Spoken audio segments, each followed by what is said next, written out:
Marque aussi, vous le savez, le retour à l'école d'autres niveaux scolaires. C'est au tour des premières et deuxièmes primaires et des deuxièmes secondaires d'expérimenter l'école sous l'ère Corona. Pour les plus jeunes, le défi est clairement de réussir à maintenir ces fameuses distances sociales.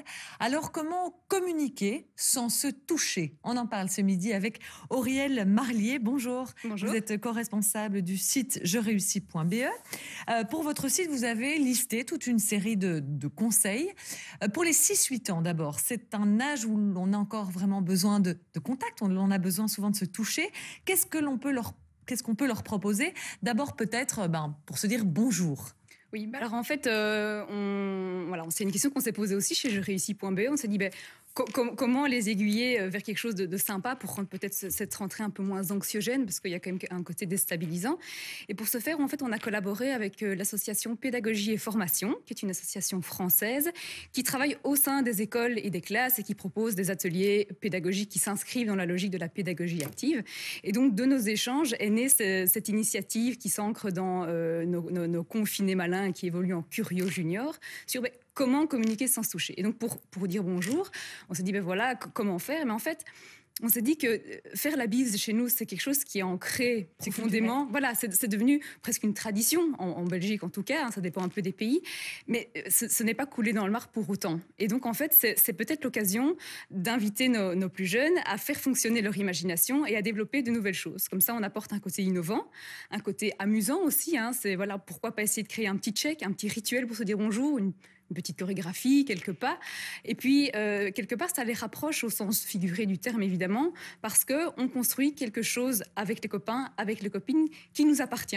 Et ça relève presque L'idée, c'est toujours de l'identitaire. transformer cette nouveauté qui peut être un peu effrayante en jeu, en nouveauté. Exactement, c'est alléger un petit peu tout ça, parce que tout ça est très lourd, le confinement, ça n'a pas été facile, et c'est rendre ça vraiment beaucoup plus léger et beaucoup plus amusant. On est dans l'innovation, en fait. Alors, en classe, a priori, chacun est sur son banc, pas de risque véritablement de se toucher.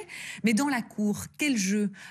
Comment jouer sans se toucher de nouveau? Oui, alors je crois déjà qu'il faut faire confiance à l'imagination et à la faculté d'adaptation des enfants. Ils sont vraiment pleins de ressources. Donc je crois qu'à partir du moment où ils ont compris les règles de base, il y aura peut-être des petits ratés parce que se toucher, c'est quelque chose qu'on fait spontanément. Enfin, je crois qu'ils vont développer par eux-mêmes des jeux vraiment Il faut intéressants. leur faire confiance. D'une part, je pense qu'il faut d'emblée leur faire confiance, parce que si on surveille tout le temps, ça va devenir stressant, je pense. Et si on doit leur proposer, qu'est-ce qu'on pourrait leur suggérer? Tout à l'heure, on voyait dans le reportage des jeux sous forme de blind test ou de petits défis sportifs.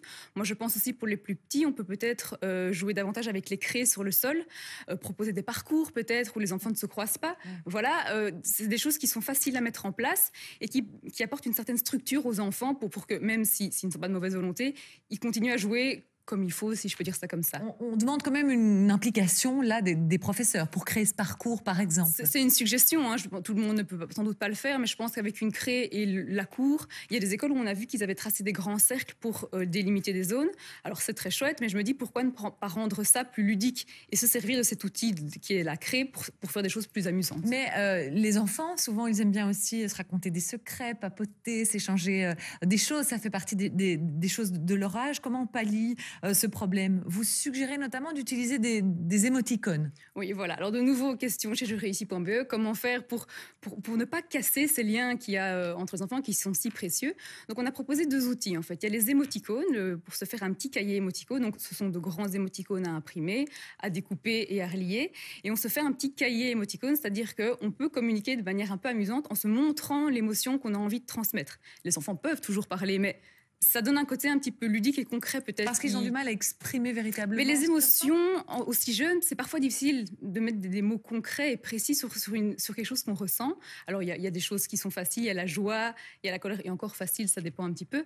Mais c'est vrai que cette situation est déstabilisante pour beaucoup d'enfants, je pense. Et donc, il y en a qui ont peut-être un peu peur, qui ne savent plus finalement ce qu'ils peuvent faire et ne peuvent pas faire, puisqu'on n'arrête pas de leur dire qu'il y a plein d'interdictions. Donc, ils s'y perdent un petit peu. Donc ça peut être une façon sympa de communiquer avec ses amis. Selon vous, clairement, les enfants vont pouvoir retrouver leur complicité avec leurs camarades, même s'il y a cette distance?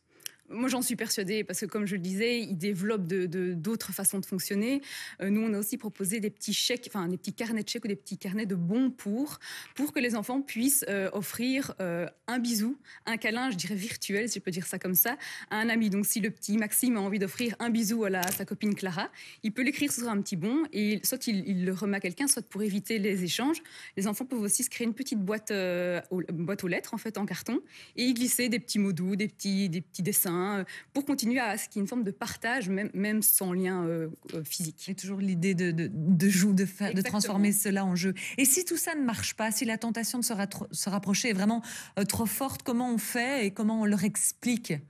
Ben, je crois qu'il faut expliquer ça de manière très simple et très honnête, hein, comme je pense on l'a fait depuis le début. Les enfants ont vécu le confinement, ils savent qu'il y a quelque chose qui se passe.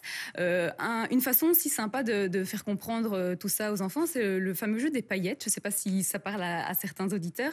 En fait, il s'agit de recouvrir un objet de paillettes entièrement, et puis de manipuler cet objet, et puis de voir comment se répandent et à quelle vitesse se répandent ces paillettes. Et ces paillettes représentent évidemment le virus. Et donc les enfants visualisent concrètement comment ce virus peut à ce point se répandre rapidement et facilement, et à quel point c'est important du coup de ne pas toucher ses copains-copines. Une bonne idée à appliquer en classe. Merci beaucoup Auriel Marlier d'être venue nous en parler. Et nous en parlerons encore évidemment de cette seconde vague de retour à l'école ce lundi dans votre RTL Info 13h. Reportage dans une école de Charleroi et